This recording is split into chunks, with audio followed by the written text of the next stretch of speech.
Conferencias de Neville Goddard. El arrepentimiento, un regalo de Dios. Creo que el mensaje de esta noche os parecerá muy práctico, algo que todos deberían tener y aplicar. La vida en su totalidad es simplemente el apaciguamiento del hambre, y los innumerables estados de conciencia desde los cuales el individuo puede pensar y ver el mundo son puramente un medio para satisfacer ese hambre. Digo esto porque tu estado de conciencia siempre se está exteriorizando. Si sabes cómo pasar de tu estado actual, si no te gusta, al estado que te gustaría exteriorizar, entonces tienes el secreto. Eso es lo que intento decirte esta noche. Porque solo hay estados de conciencia que se expulsan, todo en este mundo, y todos están contenidos dentro del individuo.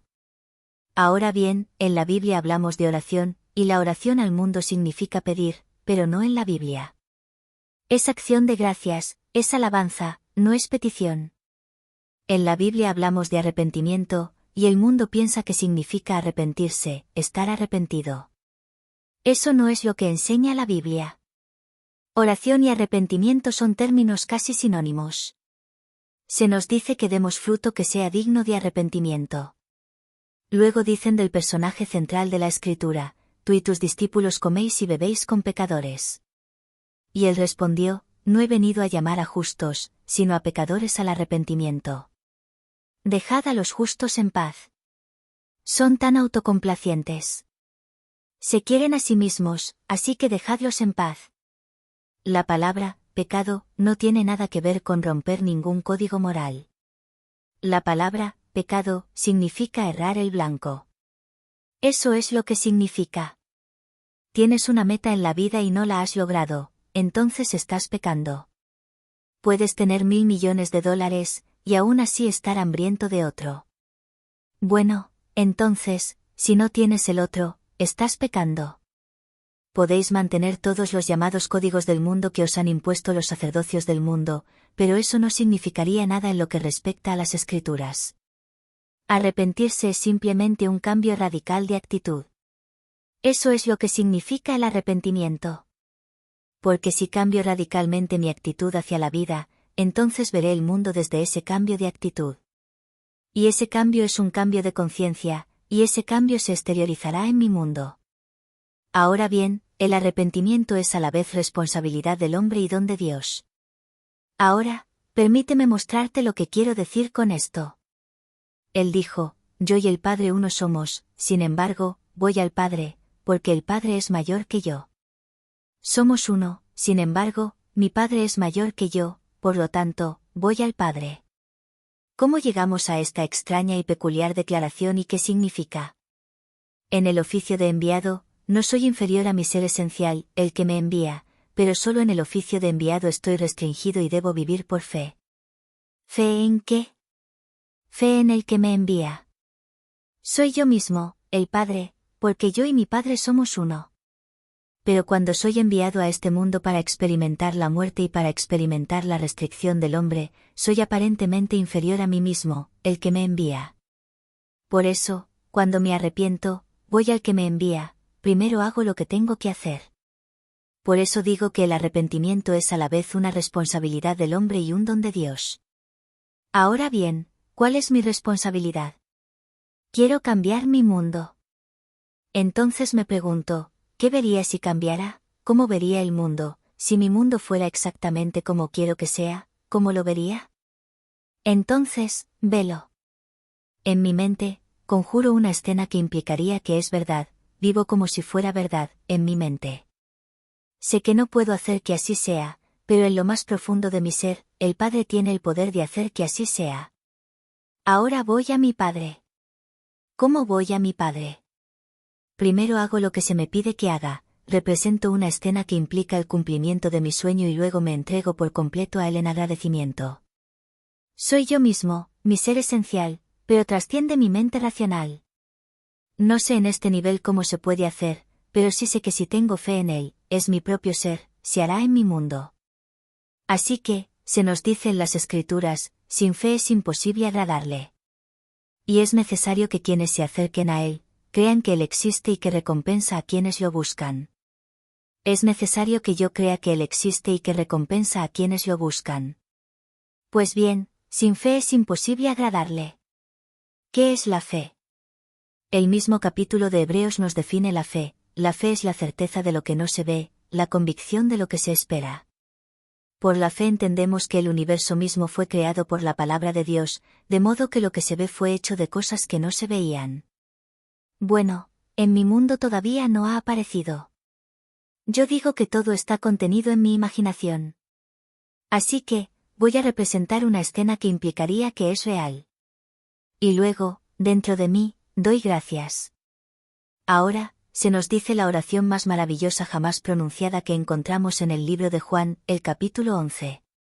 Él está de pie a la puerta de la muerte. Y levanta sus ojos y dice, gracias, Padre, porque me has escuchado. Yo sabía que siempre me escuchas. Bueno, no puedo negar que la profundidad de mi propio ser está escuchando lo que estoy haciendo, lo que estoy diciendo interiormente, así que puedo decir verdaderamente, Padre, gracias. Ciertamente él escuchó lo que dije. Bueno, ¿ahora está respaldado por alguna declaración de la Escritura? Sí, nuevamente en Juan, pero ahora en su carta, la primera carta, y en esta dice, si creemos que Él nos oye en cualquiera cosa que le pidamos, sabemos que ya hemos obtenido la petición que le hicimos. Si puedo simplemente asumir que soy el hombre que me gustaría ser, bueno, ciertamente la profundidad de mi ser ha visto esa suposición, ha escuchado esa suposición. Bueno, ¿puedo realmente creer que eso es todo lo que necesito hacer? Bueno, tengo que confesar que no puedo hacerlo en este nivel. No soy lo suficientemente sabio en este nivel para idear los medios necesarios para exteriorizar lo que he asumido que soy. ¿Lo has demostrado, Neville? Innumerables veces. Cuando me excluyeron por completo, en ciertas áreas, encarcelado, por así decirlo, no en las prisiones federales, sino en un estado de prisión, encontrarte en una isla, donde disfrutaste de 4 meses, casi 5 meses, pero tienes un compromiso en Estados Unidos y tienes que regresar, y luego te dicen que no hay posibilidad de regresar hasta principios de septiembre. Eso sería lo más pronto posible, y tu compromiso es en Milwaukee en la primera semana de mayo. ¿Qué vas a hacer entonces? No hay posibilidad, ningún barco está llevando a los pasajeros, y la lista se completa con miles de personas esperando en todas las Indias, desde Trinidad hasta el norte, todos esperando, y tú en la isla de Barbados sin haber hecho ninguna previsión para tu regreso a Estados Unidos cuando navegaste hacia Barbados 5 meses antes. Entonces, ¿qué hice? Simplemente me senté en una silla en mi habitación de hotel y supuse que estaba en un pequeño bote que se movía contra el barco. Bueno, eso fue antes de la época de un puerto de aguas profundas. Ahora tenemos un puerto de aguas profundas. Pero entonces tomabas un pequeño bote hasta el barco que esperaba a quizás media milla mar adentro, y luego subías por una pasarela. Entonces, simplemente me subía a la pasarela y caminaba por esa pasarela en mi mente. Si mi mente divagaba, lo cual sucedía, la traía de vuelta al primer escalón y volvía a subir. Vagaba antes de que llegara a la cima, la traía de vuelta otra vez, y la entrenaba como lo harías con un caballo. La mente es un animal rebelde, así que la entrené y subí paso a paso. Cuando llegué a la cima, me di vuelta y puse mis manos imaginarias en la barandilla, y pude oler la sal del mar en el aire. Volví la vista atrás con nostalgia a la pequeña isla de Barbados, con una mezcla de sentimientos. Me alegro de estar navegando hacia Estados Unidos y me entristece dejar atrás a una familia grande y maravillosa. Y entonces, en ese estado de ánimo, me quedé dormido por un momento. Solo una pequeña siesta. Al día siguiente me llamó la misma empresa que me había dicho, no tenemos posibilidad de sacarte de aquí antes de septiembre, como muy pronto. Me dijeron que ese día había una cancelación en Estados Unidos. Y me ofrecieron el vuelo a pesar de que había más de 1000 personas esperando. No me preocupa porque ella o él o aquellos cancelaron el pasaje. Mi oración fue respondida. Hice lo que me habían pedido que hiciera, porque el arrepentimiento es un cambio radical de actitud. Ella dijo, no puedes salir. Bueno, le dije, estoy fuera. Estoy en un barco, y el barco se dirige a la ciudad de Nueva York. Eso era todo lo que quería hacer. Así que, cumplí con mi responsabilidad, y la segunda parte del arrepentimiento es un regalo de Dios. Dios tiene la manera de exteriorizarlo. Lo que hizo que la mujer cancelara el asunto, me dijeron después, fue que ella tenía miedo. Tenía miedo, por alguna razón que no me explicaron, de hacer el viaje. Y entonces, se abrió un pasaje y me dieron esa habitación. Porque solo había 2 camas, y mi niña tenía solo 3 años, ella podía dormir con su madre, y yo podía subir un tramo y dormir en la litera de arriba, y luego emprender mis 11 días de regreso a la ciudad de Nueva York. Entonces, hice lo que me fue pedido que hiciera, esa es mi responsabilidad, representar una escena que implicara el cumplimiento de mi deseo, y luego entregarme completamente a mi padre, porque él tiene el poder de exteriorizarlo. No sé cómo hacerlo en este nivel. No tengo la sabiduría, no tengo nada en este nivel para hacerlo, así que mi fe es fe en mi padre. Fe en su poder para exteriorizar lo que he hecho, todo en la imaginación.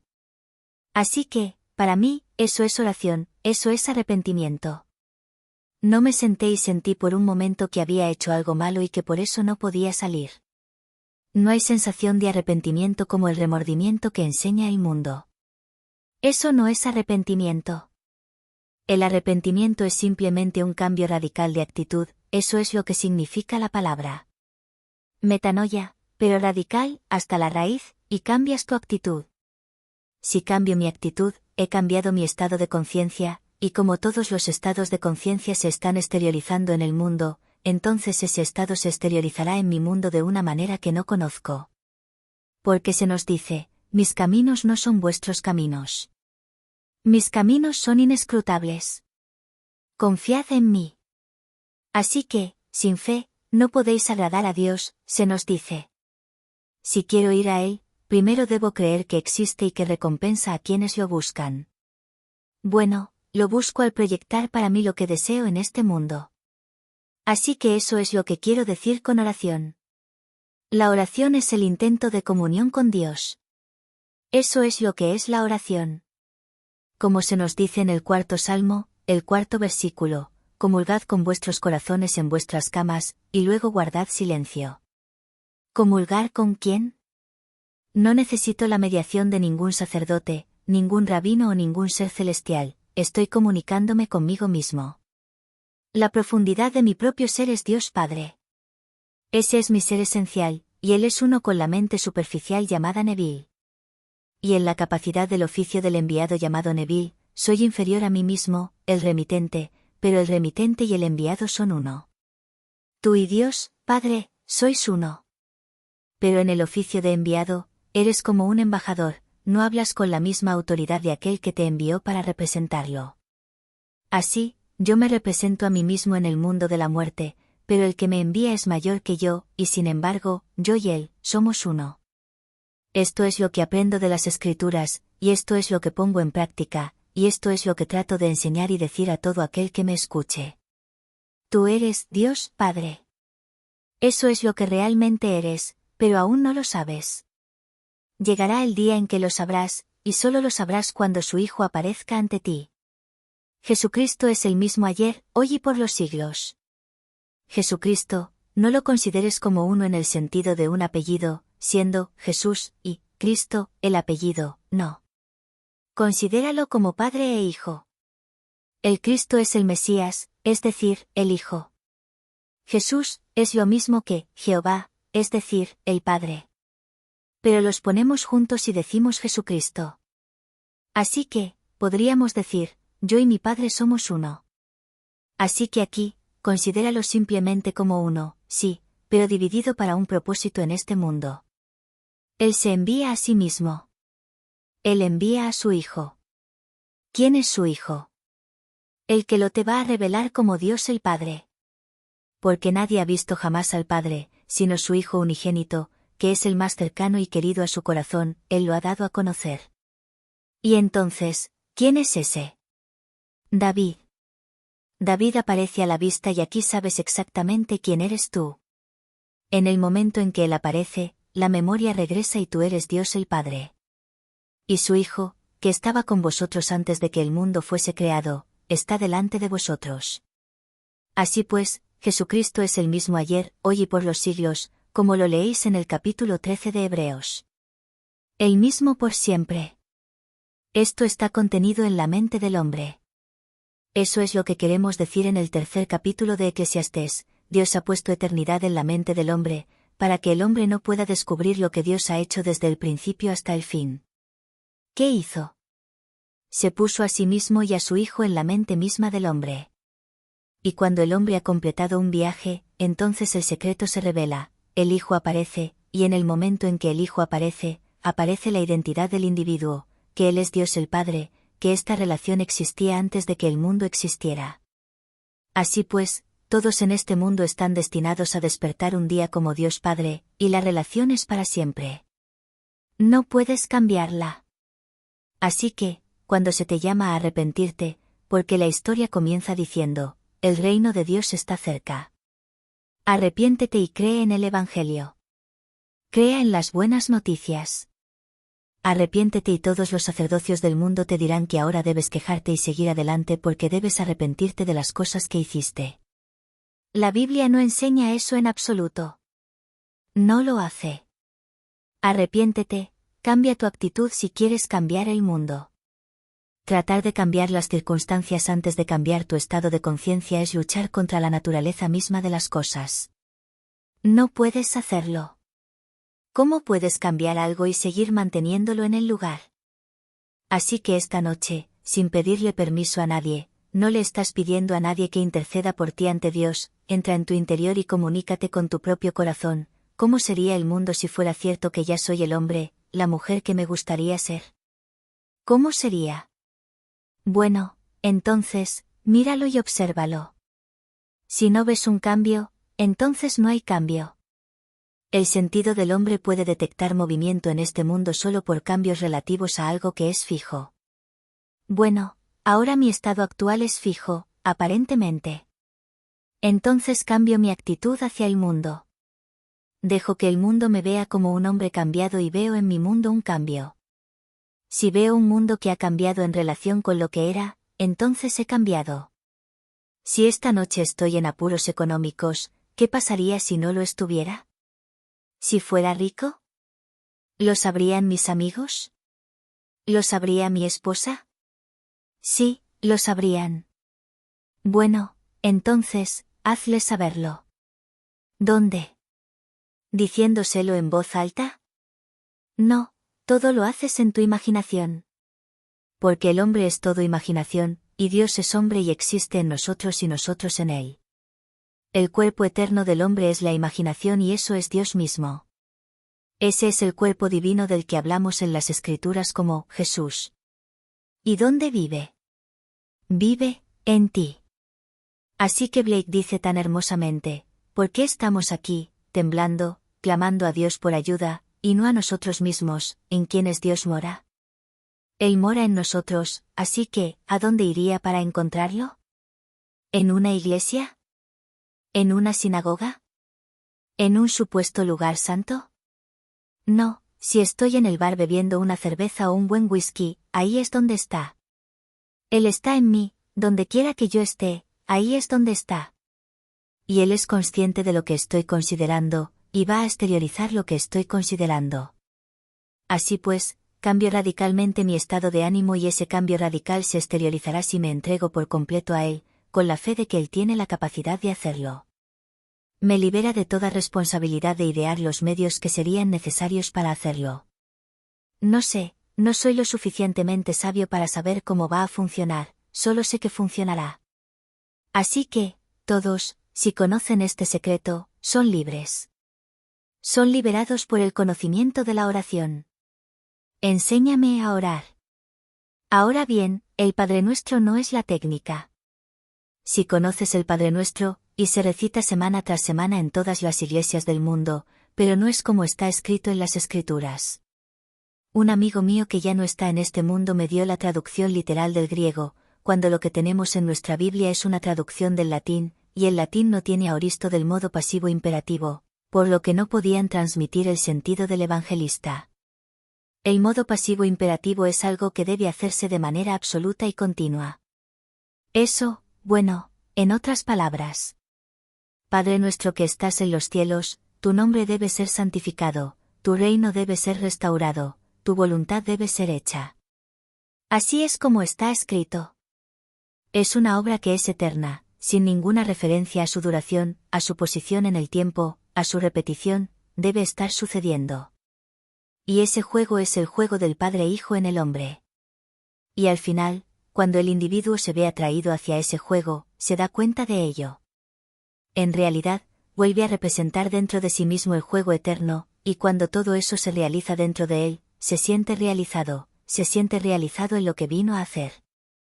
El único propósito de la vida es simplemente cumplir con las Escrituras.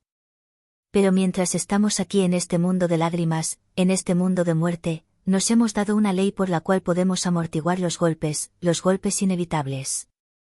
Porque a menudo entramos en un estado sin darnos cuenta, y no sabemos que estamos en ese estado hasta que lo vemos exteriorizado, y no nos gusta lo que se exterioriza. No te quedes ahí, sumido en él. Sal de él. No condenes a nadie por ello. No juzgues a nadie, simplemente sal de ese estado. Sal de ese estado haciendo una pregunta muy simple, ¿cómo sería si? Y luego imagina como si fuera verdad. Y ese es el secreto de la oración. ¿Cómo sería el mundo si fuera verdad que ahora soy el hombre, la mujer que me gustaría ser? Y luego me atrevo a asumir que lo soy. Bien, entonces puedo decir, Padre, gracias, porque ciertamente escuchaste y ciertamente viste lo que hice. No puedes abarcarme como el yo más profundo de mi ser, algo que es mi ser esencial, y decirme que no eres consciente de lo que mi mente superficial está haciendo. No puede ignorar lo que mi mente superficial está haciendo. Ayer vi en el periódico que el segundo hombre que pisó la luna se llamaba Aldrin y que cuando regresó de esa experiencia fantástica, Armstrong fue el primero en pisarla y luego Aldrin el segundo. Estuvo al borde de una crisis nerviosa y buscó ayuda psiquiátrica.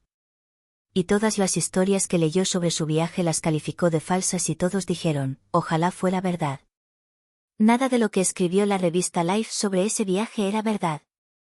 No era cierto lo que alguna revista escribió a través de los ojos de aquellos que tuvieron la experiencia, y luego en el artículo, citó un pensamiento de Carl Jung, y Jung dijo mucho antes de que cualquier hombre pisara la luna, es mucho más fácil para el hombre visitar Marte o la luna que penetrar en su propio ser.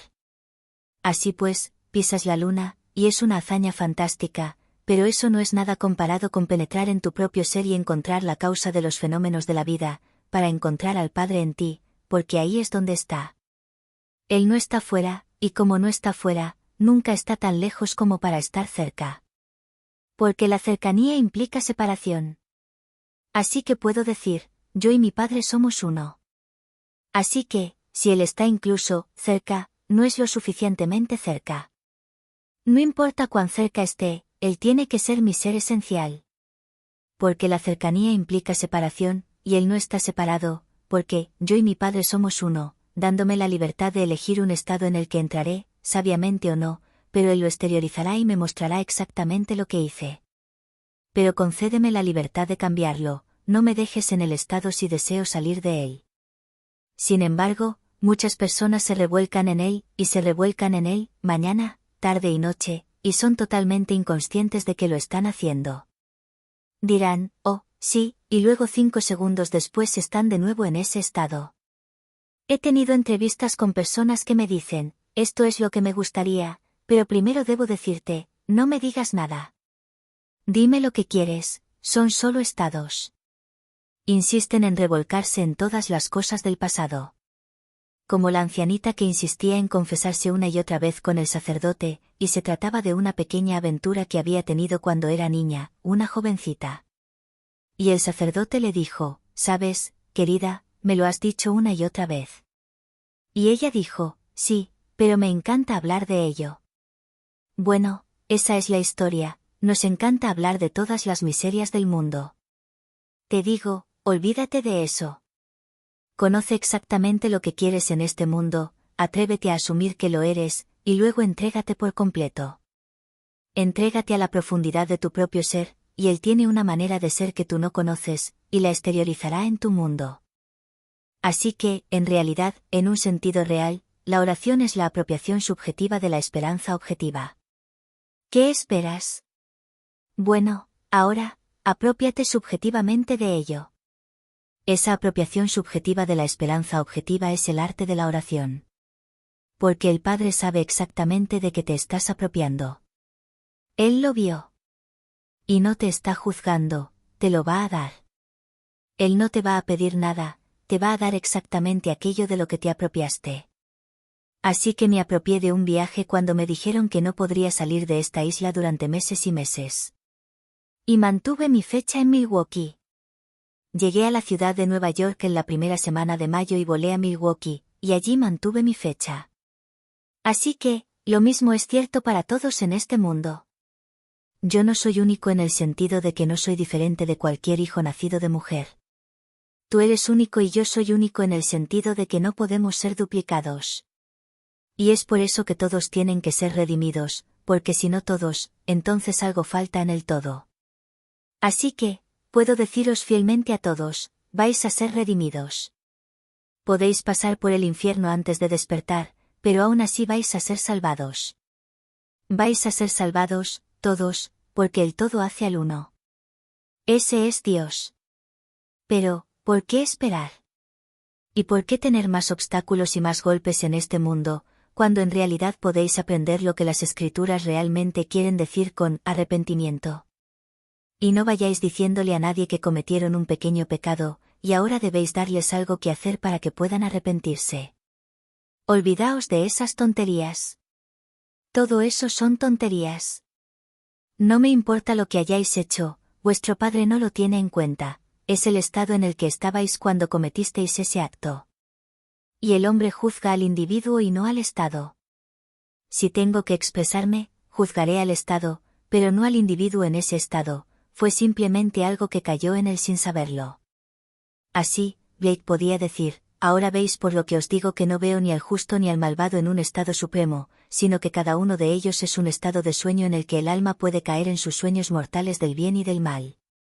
Así, cae en un estado. ¿Por qué, entonces, condenar al hombre o a la mujer por el estado en el que cayó? Sácalo de ese estado. Todas las cosas son redimibles, sácalo del estado. ¿Cómo lo sacas? Bueno, pregúntale qué le gustaría. Tal vez no quiera salir de ese estado. Si quiere salir de ese estado, pregúntale, ¿qué te gustaría a ti? Pues bien, en tu propia mente represéntalo como el hombre o la mujer que a ellos les gustaría ser. Y luego entrégate completamente a tu Padre, porque Él tiene el conocimiento, sabe cómo producirlo en ellos. Un amigo mío fue a San Francisco por orden mía. Le enseñé la ley y todo lo que pude hablarle de la otra parte de la promesa, pero de la ley es precisamente de lo que estoy hablando esta noche. Antes de dar una conferencia en San Francisco, era una ciudad nueva, nunca la había visto antes, y estaba caminando por la calle, y tenía un pequeño fox terrier, así que llevaba a su pequeño fox terrier por la calle, y un hombre se cruzó, tambaleándose un poco, y le pidió dinero. Dijo que estaba desempleado y que le gustaría una pequeña limosna. Evidentemente había bebido bastante cuando pidió. Mi amigo no estaba juzgando ese aspecto en absoluto. No le importaba si había bebido todo el licor del mundo. Dijo, debo aplicar este principio. Y le dijo al hombre, no tengo dinero para darte, pero lo que tengo te lo daré. Bueno, el hombre no podía entender de qué estaba hablando, pero le dio las gracias y se fue. Mi amigo no dio un paso más allá de ese punto antes de hacer lo que era su responsabilidad. Se presentó a ese hombre como alguien que tenía un empleo remunerado y que no necesitaba la ayuda de nadie, simplemente un empleo remunerado, y luego siguió su camino con su perrito. Una semana después, estaba caminando por la calle, el hombre cruzó la calle y se le acercó. Le dijo, no creo que te acuerdes de mí. Mi amigo le dijo, oh, sí, me acuerdo. Bueno, le dijo, quiero agradecerte por no haberme ayudado cuando te lo pedí hace una semana, porque si me hubieras ayudado, yo también te estaría pidiendo ayuda esta noche. Pero me enojé tanto conmigo mismo porque me rechazaste y yo estaba en esa posición para pedir ayuda, que salí al día siguiente y conseguí un trabajo maravilloso, y ahora estoy en el trabajo. Todo lo que hizo mi amigo fue presentarse a sí mismo como alguien que tenía un empleo remunerado. Así, se nos dice en el libro de los Hechos, no tengo plata ni oro para ti, pero lo que tengo te doy. Puedes dar cualquier regalo que imagines, así que dáselo. Y luego entrégate por completo a la profundidad de tu propio ser, sabiendo que Él tiene el poder creativo para exteriorizarlo. Y eso es lo que hizo mi amigo. Así que cualquiera puede hacerlo. No tienes que graduarte de algún pequeño ismo en este mundo. Si quieres un pequeño título, está bien, consigue un título. De todos modos, todos estamos comprados. Puedes poner $50 en el correo, enviarlos a la India y obtener un doctorado. Si quieres algo más que eso, consigue algo más, pero consigue lo que sea, todo por $50. Si regateas con ellos, lo conseguirás por $10. Sin exámenes, sin estudios, nada. Solo un pequeño trozo de papel y esta gente lo enmarcará y lo colgará en su pared. Bueno, dime si eso no es el colmo de la tontería. Y luego se celebrará una gran convención, y oirás a tantos médicos llamarse doctor fulano y doctor mengano, cada uno de los cuales pagó $10 por ese doctorado. Vayamos a los hechos básicos. El libro más grande del mundo que nunca cambia es la Biblia. Pero es el libro más incomprendido del mundo, porque se enseña como historia secular, y no es historia secular. Es historia divina, es la historia de la salvación. Y estos personajes no son personas como nosotros, son estados eternos de conciencia, pero todos ellos son personificados cuando contáis la historia. Y hemos tomado las personificaciones por personas, y el vehículo que transmite la instrucción por la instrucción, y las percepciones burdas por el sentido último que se pretende. Y mientras podamos enseñarla como historia secular, nunca conoceremos la Biblia. Así que os digo, cualquier cosa que hayáis hecho hoy y no os guste, apartaos de eso y pasad a otro estado. No tratéis de borrarlo permaneciendo en ese estado porque lo volveréis a hacer. Haréis lo mismo una y otra vez mientras permanezcáis en ese estado. Puedes prometerte desde ahora y hasta el fin de los tiempos que nunca lo volveré a hacer, para descubrir que tal vez 24 horas después el impulso esté ahí y lo vuelvas a hacer. Sal de ese estado y es como si nunca lo hubieras hecho, no en la eternidad. No es parte de ti porque no es parte del nuevo estado. Pero tú no eres un estado, eres todo imaginación. La imaginación no es un estado. Todas esas otras cosas son estados, pero no imaginación. Ese es el individuo mismo, ese es Dios, tu propia maravillosa imaginación humana. Eso es Dios. Cuando dices, yo soy, eso es Dios, por siempre y para siempre. Así pues, mi nombre está en él. Puesto que mi nombre está en él, ¿a dónde debe acudir el hombre que quiera encontrar a Dios? Pero ahora, sin fe en Dios, en su propia maravillosa imaginación humana, no puede agradarle. Así pues, quien quiera acercarse a él, debe creer primero que él existe. Bueno, no tengo que preguntarte si no eres consciente de ser. Ciertamente eres consciente de ser. Eso significa que soy. Entonces, sabes que existes en esa medida. Puedes creer que eso muere con el cuerpo físico, te digo, no muere con el cuerpo físico. Has creído que un cambio de estado es un cambio en el sentido de la muerte. No, no lo es. El individuo pasa de un estado a otro, pero los estados permanecen permanentes para que todos los demás entren en ese estado. Dejo esta ciudad de Los Ángeles y voy a otro lugar, pero Los Ángeles permanece. Pero yo, el peregrino, sigo adelante. Y el peregrino es tu propia maravillosa imaginación humana. Ese es tu ser inmortal que no puede morir. No puedes ir a la muerte eterna en aquello que no puede morir, ese es tu ser inmortal. Pero vas a permanecer en este mundo hasta que descubras quién eres. Y nadie en el mundo puede convencerte hasta el punto en que debes ser convencido por el Hijo. Cuando el Hijo aparece, todos los argumentos se acaban. En el momento en que lo ves, sabes exactamente quién eres, y sabes que eres Dios el Padre. Es a través del Hijo que el hombre obtiene la seguridad de que Él es Dios. No hay nada en el mundo que pueda convencerlo excepto eso. Podría decirte desde ahora hasta el fin de los tiempos, pero no puedo convencerte hasta el punto de que te convenzas cuando veas a David. Y cuando veas a David, es el David, el salmista, ese dulce salmista del Antiguo Testamento, ese es David, ese es el Mesías. Él es el Cristo, Y Jesús es el Señor Dios Jehová. Ese es el misterio. Estás tratando con un misterio. Así que David en el espíritu lo llamó, mi Señor, como un hijo siempre se refería a su padre como, mi Señor. Siempre. Hoy en día no lo hacemos, pero cuando esto se puso por escrito, los hijos siempre se referían a su padre como, mi Señor. Y así, David en el espíritu, no en la carne, lo llamó, mi Señor. Por lo tanto, lo llamó, mi Padre. Así que espero que esta noche lo tomes en serio y vivas realmente según él. No te fallará, te lo aseguro, no te fallará.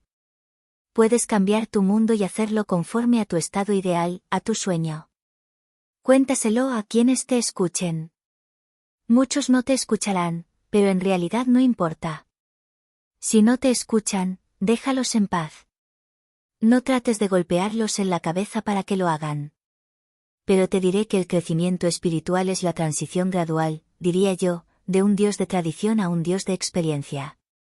Y así, gradualmente crecerás y crecerás y crecerás, y a medida que crezcas, dejarás de serlo, dejarás de ser estas tradiciones. Y entonces encontrarás al Dios de la experiencia. Una vez que lo hayas encontrado, no lo dejarás ir, sabrás que todas las cosas están sucediendo dentro de tu propia maravillosa imaginación humana. Ahora entremos en el silencio.